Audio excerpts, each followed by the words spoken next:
All right, I'm driving and talking. Oops. And there's some speed bumps ahead.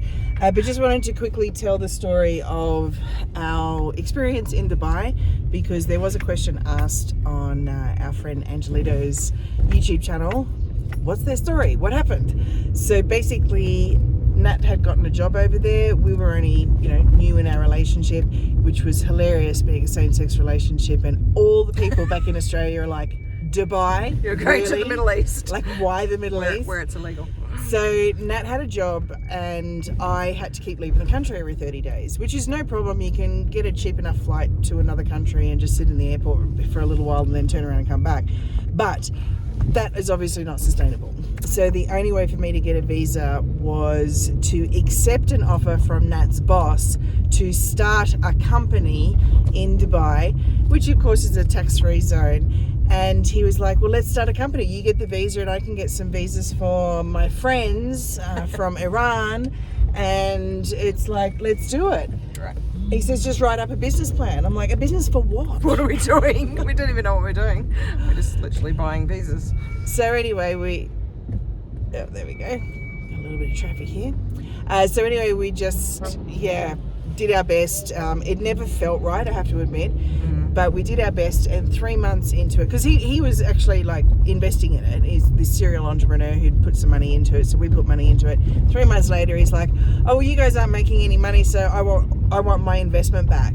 You're on your own." And when you start a business in Dubai, you don't get any leeway on all of your accounts that you set up. So our internet, our electricity, our office rental, everything was on 12-month contracts. And you can't close a business down within 12 months, which is just ridiculous. Why you would have that rule in Dubai. But yeah, that's where you got stuck. So we couldn't close it down. We couldn't leave the country. Well, we could leave the country, but we'd have to still have our names on everything. So we couldn't fold anything up and we had to stay there. So that's what happened. We also were threatened with debt jail because we started to get behind on some of our bills because we weren't getting paid for the minimal services that we did have on offer. Yeah. And it was pretty scary. It was pretty scary. We were a couple of days away from debt jail at one stage.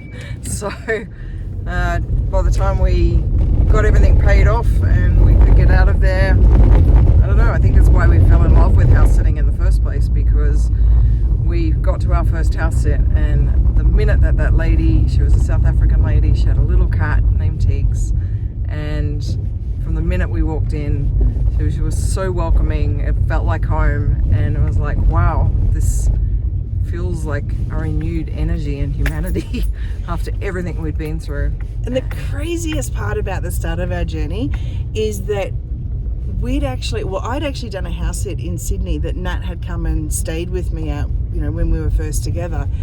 And we just never thought about international house sitting. Yeah. And yet the reason we went to Dubai was to supposedly make enough money to travel the world. Well, if we had have known about all of this earlier, we could have skipped the whole Dubai just thing. done that. And just gone straight to international house sitting and traveled the world, and maybe still had a little bit of money and a little bit of extra jewellery than what we currently have. Because, we left Dubai with $300, a one-way ticket, and more jewellery than what we have now, because we had to sell it to eat. We literally sold jewellery in London to buy food, probably fish and chips. Yeah. But it was house sitting that got us back on our feet, because the removal of all stress around needing to pay bills, with that moved out of the way, then we could just focus on making enough to get to the next house sit. And we did that. We did it for 10 years. Yep. We travelled the world for 10 years with house sitting, back to back, because we didn't have a huge amount of money. We literally had to find the next house sit that matched up dates, and it was so incredible. That's actually what happened, was that we'd finish one house sit, we'd have maybe a travel day to the next country or continent, and then we'd start the next house sit. And we did that literally for 10 years.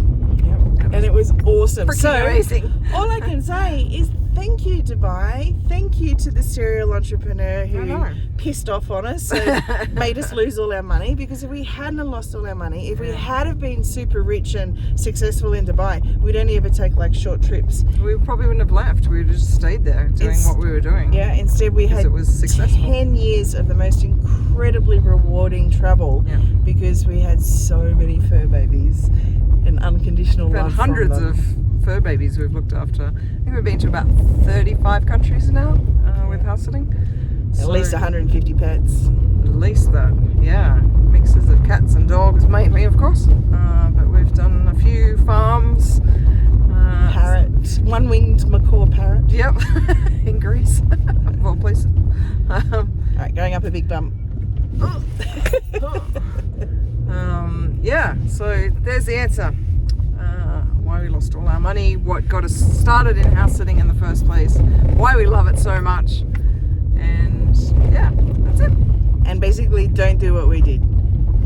Get a bit more planning under your belt and organise where you're going, and don't lose everything to start having to save money. It's not fun, like that part's not that fun, definitely. But it is pretty amazing to see that things unfold in front of you if you just keep stepping forward. That's all we did. Trust. Like, all we can do is trust right now. We don't have anything else, and just keep moving forward. And so we did. We would accept house sits even though we had no idea how we were going to get to them, and then things would unfold. There you go. Squeaky breaks, we're home. Now we're at home. All right, talk to you soon. Bye. Bye.